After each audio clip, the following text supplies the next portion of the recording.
কিছু তো নেই। খাবে না, এখন ভয় পেয়ে গেছে। তুই তুই ধরেছিস না। ধর ধর ধর ধর ধর।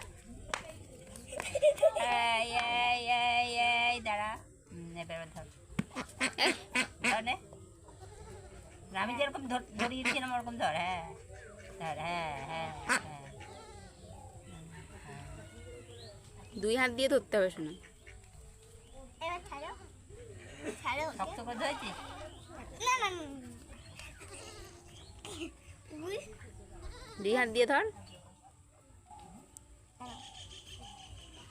নিচে দিই নিচে মানে দিই নিচে নিচে দিই, এই দিক দিয়ে। হ্যাঁ এখানে ধর। হ্যাঁ যেমনি করতে। এই দাঁড়া দাঁড়া, চুপচাপ বস, চুপচাপ বস, চুপচাপ বস, মার চুপ করে বস, চুপ করে বস। ওকে আমি আজকে এটা